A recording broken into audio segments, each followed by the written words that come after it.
Coach, questions. James, what has Xavier Gilliam specifically done to put himself in a position to have a role this year? He's just super consistent, very mature. He's gotten bigger, stronger, and faster. You know, obviously, he was a D end in high school and a basketball player, and you know he's a really good 305 pounds. He's productive in the run game. He's productive in the pass game. He's come to work every single day. He's smart. He's football smart. He's been really good. There's been a lot of excitement within the program about him for a while, and he's legitimately fighting for a starting job right now. James, are you going to have 110 scholarship players next week, and have you worked that out? You know who they're going to be? I don't think so. I don't think so. I don't think we're near that number. Pat talked a little bit about the. I don't think we're allowed to have 110. Are we? 105. Yeah. Sorry. It was a trick question. Trying to get me real Trick trouble. question. You passed. My learning mistake. Pat talked a little bit about the report over the weekend about Tony Nittany bringing up the idea of 20-plus teams for the playoff. What's your reaction? Have you had any discussion about that? Any thoughts there? Yeah, knowing Pat, he's given you all the quotes you need. I'm focused on Nevada and Penn State. You know, those discussions are really good for the commissioner and really good for the athletic director. Obviously, I'm a part of those conversations in the off season, but right now, totally focused on Penn State and totally focused on Nevada. James, where are you with respect to establishing a QB2, and how will you divvy up the reps among Gronk and Smolik from here to opening day? Yeah, we're close to making a decision. We haven't sat down and talked to those guys yet. You know, probably a week ago we were close to, making a decision, and then held off because we had a couple inconsistent practices. But we're close to making that decision again. And what was the second part of your question? How you plan to divvy up reps between now and the opener, knowing there's only so many reps available in practice for the second teamer? Yeah, so the guy that we feel like is in the lead right now, we've started to adjust those reps, but not to the point where the decision's been made. James, how close are you to making a decision at right guard between Donko and Cousins? What does that look like right now? Donko, Cousins, and Shanahan. Shanahan, excuse me. Yep. All three of those guys are in the heat of it. And to be honest with you, it's also how Rucci's playing, right? All those things kind of are factored in together. But I'd say it's similar to the quarterback. I think we got a pretty good idea if we were going to play this Saturday, but it's still close enough that we're gonna continue the competition.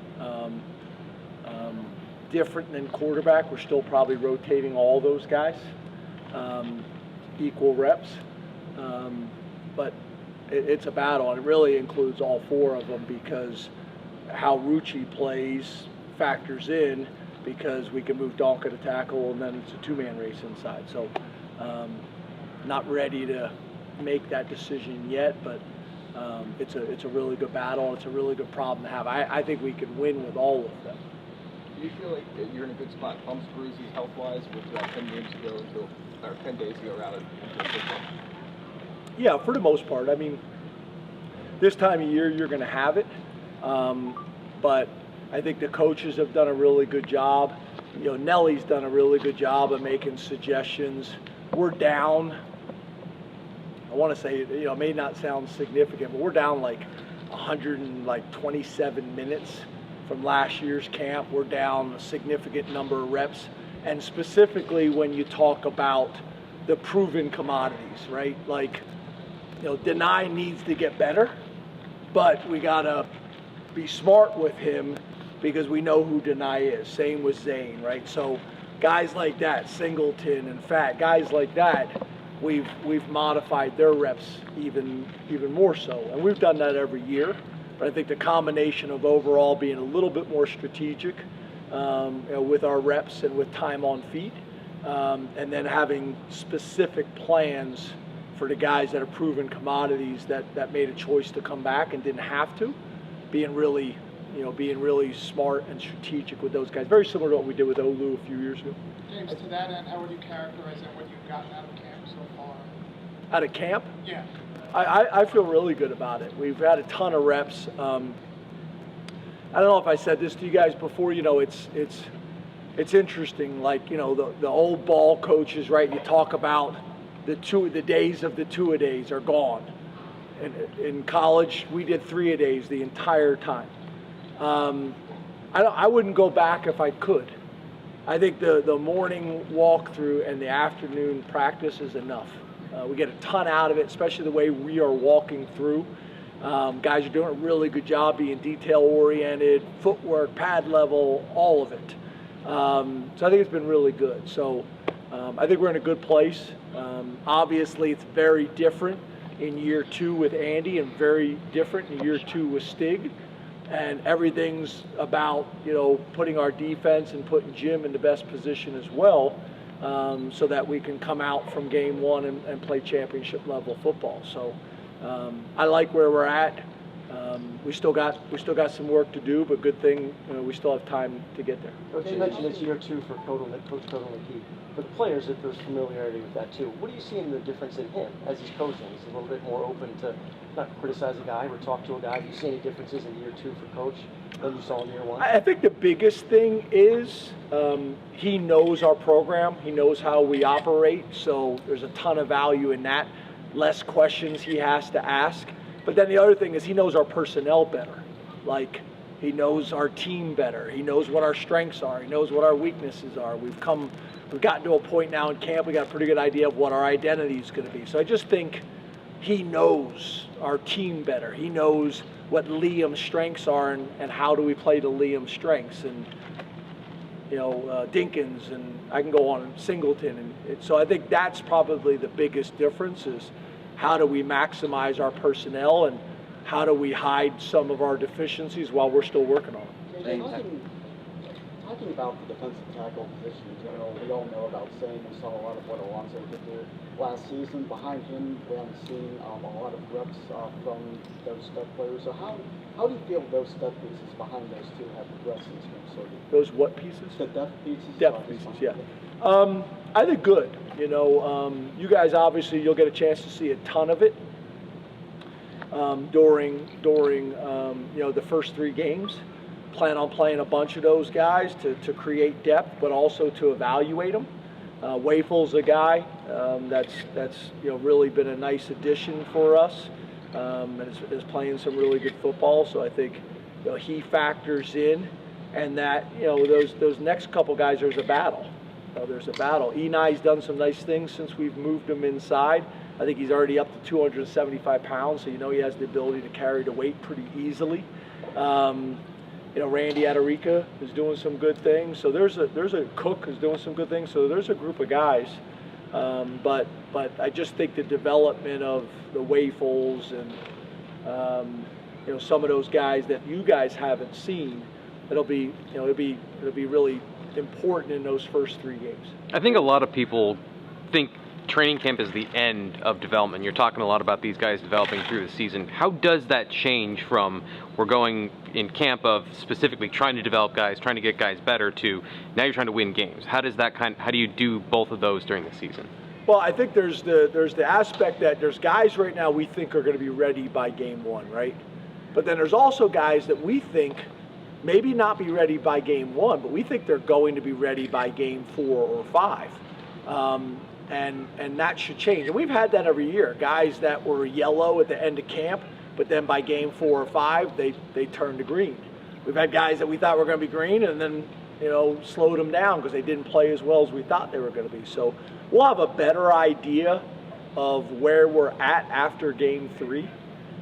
We have a bye week as well, so that'll be helpful too, to kind of look at our roster and which of those guys that played in the first 3 games will continue to play, or which guys are we going to shut down and save their 4th game for later in the season when we need it. So we'll know more, but we're in a pretty good place. But to your point, there's guys that are going to be held up on the varsity field, and there's going to be guys that are down with the scout team, or what we call a developmental squad. But there's been guys that have been down there that keep flashing, And then all of a sudden the coaches are like, hey, you need to take another look at this guy. He's killing our starters. So there's still a chance for those guys. It's not like they go down there and they're, the black hole. They fall off the cliff and they're not watched again. They're evaluated. So that development's all year long. What's better than going against the starters every single day at practice if you embrace it the right way? James, two more guys. James, what have you seen from the receivers, specifically the transfers and Drew, being able to get comfortable together throughout camp? Yeah, it's been good. Hudson's steady Eddie, big, strong, physical, contested catch guy, very mature, very smart. Pena is obviously was very productive. He's been probably better than I thought he was going to be, and I thought he was going to be pretty good. I've mentioned already that I do think he's a guy that got faster and stronger and more explosive in our strength and conditioning program. And then I think Ross, you guys saw in the spring, he's got the ability to be kind of the guy in space that I think scares some people just from a quickness. He's so efficient with his movements. So those three guys, I like where they're at. I would also make the argument with those three guys. I think it's going to be really important coming out of the first 3 games. That we feel like we really know what we have with those 3 guys and how we can use them. So just like Andy knows our team better, we know those guys too, but we'll have a much better idea of who they are, who those guys are as well after the first 3 games. Hey James, you've said that internally the expectation is to win national titles. With the off season that this program has had, the additions that you've made, is there maybe a new sense of pressure to deliver on that expectation?